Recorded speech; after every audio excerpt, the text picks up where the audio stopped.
Daddy, അവളുടെ മുറിയിൽ നിന്ന് കിട്ടിയതാ. ആത്മഹത്യ ചെയ്യാൻ പോവാണ്, അന്വേഷിക്കണ്ടെന്ന്. നമുക്ക് DIG ദാമോദരൻ അങ്കിളിൽ നിന്ന് അറിയിച്ചാലോ? നീ എന്ത് വിട്ടിത്തായി പറയുന്നേ? ലോകം മുഴുവൻ അറിയല്ലേ? നാളെ മനുഷ്യരുടെ മുഖത്തെങ്ങനെ നോക്കും? പിന്നെ എന്ത് ചെയ്യണമെന്ന് ഡാഡി പറയുന്നത്? ആ ഡോക്ടർ എങ്ങാനും അറിഞ്ഞാലോ? തല്ലിക്കൊന്ന് കടലിലെറിഞ്ഞെന്ന് ഞാൻ പറഞ്ഞോളാം. പെണ്ണുങ്ങളായാലേ കുറച്ച് തന്റെ ഇടമൊക്കെ വേണം. ഏതെങ്കിലും വിധത്തിൽ അമ്പിളിയെ കാര്യം പറഞ്ഞ് മനസ്സിലാക്കണം. അതിന്റെ സ്വഭാവം അങ്ങനെയിട്ട് ഒരു ഇണക്കല്ലാത്ത ജാതിയാ. ഇങ്ങനത്തെ ഒരു അവസ്ഥയിൽ ഈ ഒരൊറ്റ മാർഗമേ കാണുന്നുള്ളൂ.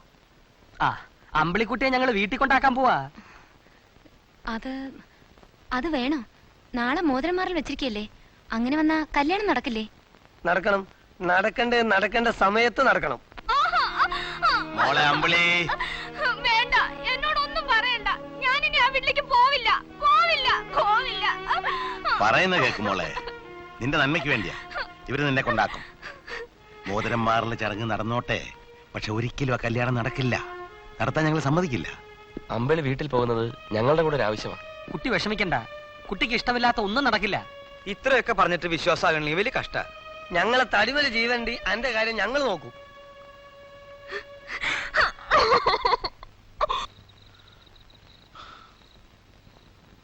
ഇനി ഒരുപാട് അന്വേഷിക്കുന്നതിലൊന്നും കാര്യമുണ്ടെന്ന് തോന്നുന്നില്ല. ഡോക്ടർ നരേന്ദ്രനെ വിളിച്ച് വിവരം പറഞ്ഞാലോ?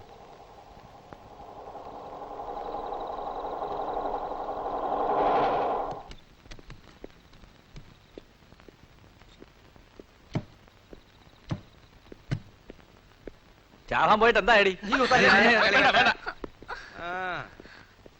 മോളുവാ, ദൈവം സഹായിച്ച് ഒരു കുഴപ്പമുണ്ടായിട്ടില്ല. ഇനി ബഹളം വെച്ച് നാട്ടുകാരെ അറിയിപ്പിച്ച എന്നെ നാണക്കേട് ഇവിടത്തേക്ക് തന്നെ. അമ്പിളി മനസ്സുമാറി വന്നിരിക്കുകയാണ്. അച്ഛനോടും ചേട്ടനോടും മാപ്പ് ചോദിക്കാനുള്ള മനക്കരുത്ത് പോലും ആ കുട്ടിക്ക് ഇപ്പോഴില്ല. നിങ്ങൾക്കറിയോ, നാളെ അവളുടെ മോതിരന്മാരല്ല വല്ലതും സംഭവിച്ചിരുന്നെങ്കിൽ? ഇവന്റെ പെങ്ങളും നമ്മൾ അമ്പിളിക്കുട്ടിയും ലോയക്കാരാ. എന്തോ ഒരു മനപ്രയാസം തോന്നിയപ്പോ അവളൊന്ന് കാണാൻ വന്ന് വിവരം ഞങ്ങൾ അറിഞ്ഞ് ഉടൻ അങ്ങോട്ട് കൂട്ടിക്കൊണ്ടുവന്നു. അത്ര വിചാരിച്ചാൽ മതി. എന്നാൽ ഞങ്ങൾ ഇറങ്ങട്ടെ. രാത്രിയിൽ പൗരസമിതിയുടെ ഒരുപാട് പരിപാടികളുണ്ട്. ഇറങ്ങട്ടെ. വലിയൊരു നാണക്കേട് നിങ്ങൾ എന്നെ രക്ഷിച്ചു. നാളെ അമ്പിളിയുടെ മോതിരന്മാരല്ല, നിങ്ങൾ എല്ലാരും വരണം. സമയമുണ്ട്, ഞങ്ങൾ തീർച്ചയായിട്ടും വരാം. സമയം കണ്ടെത്തണം. നോക്കാം. വരുമ്പോ അനിയത്തി കുട്ടിയോടെ കൊണ്ടുവരണം. ശരി, നാളെ ശരി. പൗരസമിതി ഉണ്ട്. ഓ, വരാം. ഡോക്ടർ നരേന്ദ്രനെ വിളിച്ച് നാളത്തെ പരിപാടി ഒന്ന് അറേഞ്ച് ചെയ്യണം. ചെല്.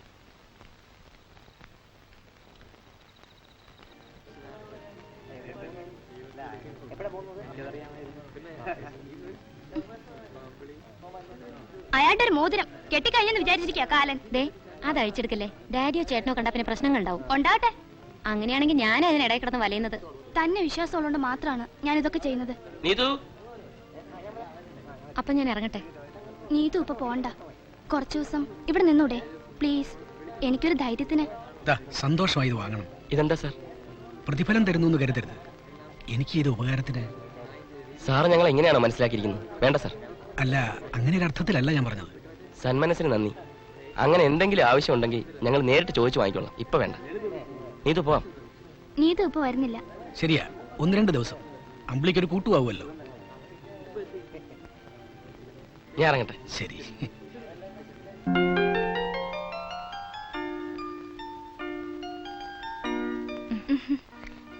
എങ്ങനെ ഇരിക്കുന്നു? എന്ത് ബാത്ത് ടബിലെ കുളി? സ്റ്റൈലൻ. അമ്പിളിക്കുട്ടിയുടെ ആരോഗ്യത്തിന്റെ രഹസ്യം എനിക്കിപ്പോഴാ പിടികിട്ടിയത്. കളിയാക്കാതെ സാറേ. ആ, സാറിന് ഏത് ഡ്രസ്സാ വേണ്ടത്? സാരിയോ ചുരിദാറോ? മോളുടെ ഇഷ്ടം തന്നെ ആയിക്കോട്ടെ.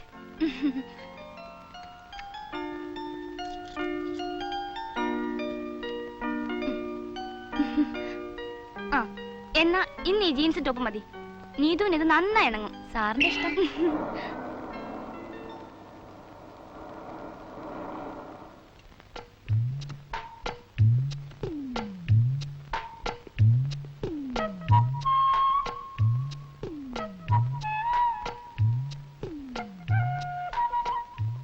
ഓ, കളിക്കടോ. അമ്പിളി, അച്ഛനും ഡോക്ടറും വന്നിട്ട് കുറെ നേരമായല്ലോ. അവരെവിടെ പോയി? ഒരനക്കോ ഇല്ലല്ലോ. അപ്പുറത്തെ മുറിയിലുണ്ട്. അവരങ്ങനെ അതിനകത്ത് കയറിയ എപ്പോഴാ ഇറങ്ങാന്നറിയത്തില്ല. ഞാനതൊന്നും ശ്രദ്ധിക്കാറില്ല. അപ്പൊ ഈ വീട്ടിൽ നടക്കുന്ന കാര്യങ്ങളൊന്നും നീ അറിയാറില്ലേ? എനിക്ക് താല്പര്യമില്ലാത്ത കാര്യങ്ങൾ ഞാൻ എന്തിനാ അറിയുന്നേ? ഇത് കുടിച്ചോണ്ട് കളിച്ചാട്ടെ, എന്നാലേ കളിക്കൊരു ഉഷാറ് വരത്തുള്ളൂ. ചെക്ക്. ചെക്കോ? അതെന്താ കുഞ്ഞ്? ചതുരംഗത്തിൽ അങ്ങനെ ഒന്നും ഇല്ലല്ലോ. അമ്മാവാ ഇതേ ഇംഗ്ലീഷ് ചെസ്സാ, നിങ്ങളുടെ ചതുരംഗൊന്നുമല്ല. ആ ഈ ചതുരംഗം എന്ന് വെച്ചാ എന്നതാന്നാ? യുദ്ധമല്ലയോ യുദ്ധം, കുരുക്ഷേത്ര യുദ്ധം. എന്ന അമ്മാവന്റെ കുരുക്ഷേത്ര യുദ്ധം ഒന്ന് കാണട്ടെ. കാണിച്ചുതരാം. ബോട്ടരശ്. അമ്മാവ ഇവിടെ ബോട്ടും വള്ളമൊന്നും ഇല്ല. ബോട്ടല്ല കുഞ്ഞേ, ദേവനെ എടുത്ത് രാജാവിനെ അടിയറ പറയിപ്പിക്കുന്ന ആ പണി.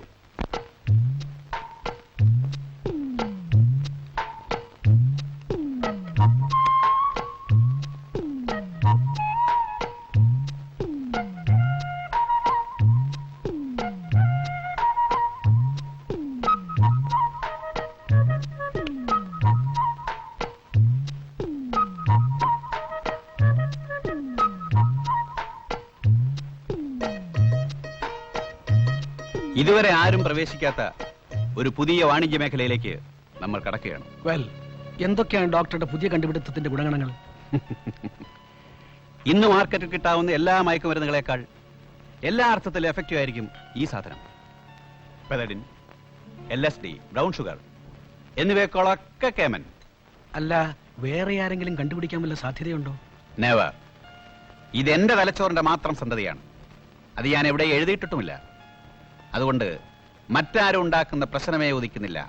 Very good, you are really genius. പക്ഷേ മറ്റു ചില ദൂഷ്യവശങ്ങൾ കൂടിയുണ്ട്. എന്റെ തിയറി അനുസരിച്ച് 6 മാസം ഇത് തുടർച്ചയായി ഉപയോഗിച്ചാൽ ആള് മരിച്ചു പോകാൻ സാധ്യതയുണ്ട്.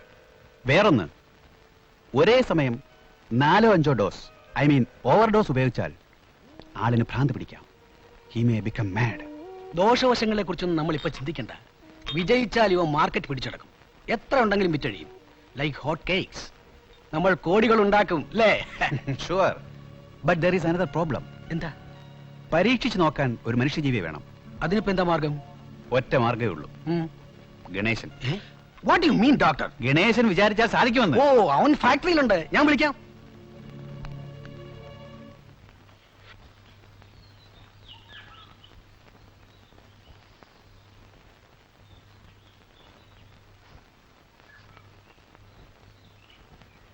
ഒരു പഫ് വേടാ പ്ലീസ്. ഇല്ല.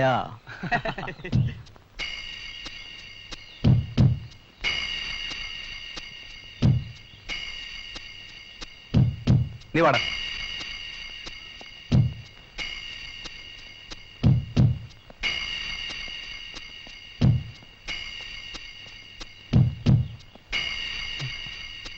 ഇതിനേക്കാൾ നല്ല സാധനം തരാം. എൻ്റെ കൂടെ വാ.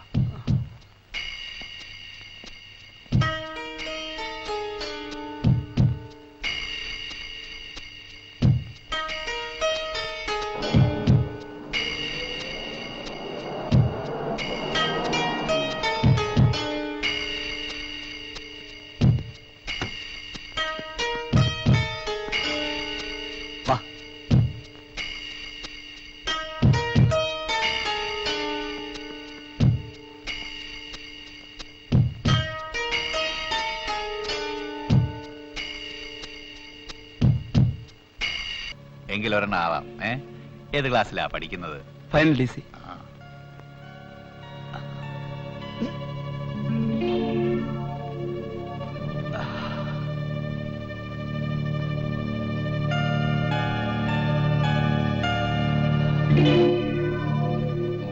എങ്ങനുണ്ട്? കൊള്ളാം. ഒന്നുകൂടി വെക്കാമോ? വേണ്ട വേണ്ട, പ്ലീസ്. One more. ആഗ്രഹം അല്ലേ? കൊടുക്കണം ഡോക്ടർ. കൊടുക്കണോ?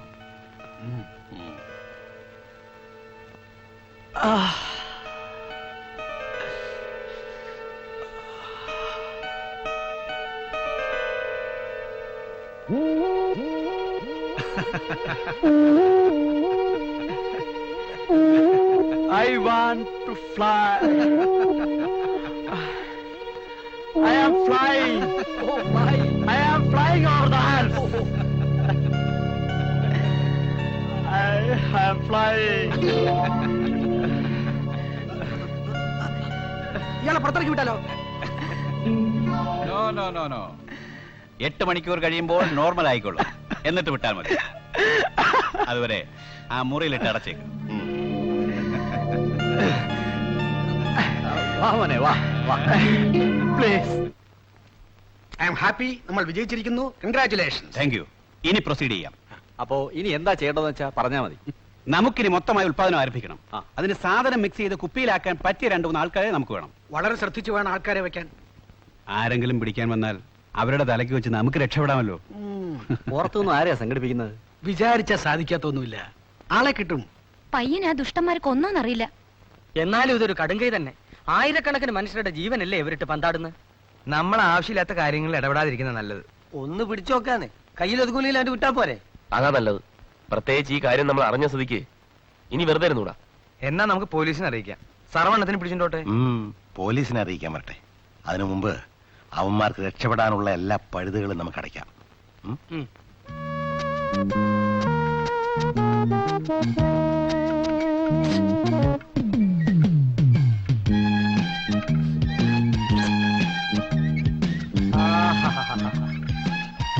എന്താ ഇത്? എന്താ നിങ്ങൾ ആരെയും കൂടെ കയറ്റിവിട്ടത്? മുതലാളി വരാൻ പറഞ്ഞു. അതെ, സെക്യൂരിറ്റി കയറ്റിവിട്ടാ. മുതലാളി അങ്ങ് റൂമിലാ. ഓ, റൂമിലാണ്. എന്നാ വണ്ടി കയറി പോവാ. അതെ അതെ. പോട്ടെ. റൈറ്റ്. പോ. ട്രോളിൽ നിന്ന് അങ്ങോട്ട് ഇറങ്ങി. ഇറങ്ങണോ? അങ്ങോട്ട് ഇറങ്ങാൻ. അങ്ങോട്ട് പോണം. ഇങ്ങോട്ട് പോയെ. പിടിച്ച് തള്ളണേ. അല്ല, ഇപ്പൊ എങ്ങനെയുള്ള ജോലിയാണ് നിങ്ങൾ ഉദ്ദേശിക്കുന്നത്? സാറിന് ഞങ്ങൾ അറിയാലോ. ഞങ്ങൾക്ക് പറ്റുന്ന എന്തായാലും മതിയില്ലേ? മതി. മതി എന്നാ പറയണേ. എന്തായാലും എന്താ, ഞങ്ങൾക്ക് ജീവിച്ചു പോണം. അത്രേ ഉള്ളൂ സാർ. ഞാനൊന്ന് ആലോചിക്കട്ടെ. സ്ഥിരമായി ഒരു ജോലിക്കുള്ള വേക്കൻസി ഒന്നും ഇപ്പൊ ഇവിടെ ഇല്ല. തൽക്കാലത്തേക്കായാലും മതി. അത്രേ ആയല്ലോ. പിന്നെ എങ്കിലും ഒരു കാര്യം, കൂടിയാൽ 1 മാസം കോൺട്രാക്ട് വ്യവസ്ഥയിൽ നിങ്ങൾ ജോലി ചെയ്യേണ്ടി വരും. ചെയ്യാം. സാറും ഞങ്ങളും ആവുമ്പോ ഏത് വ്യവസ്ഥയിലും ചെയ്യാലോ.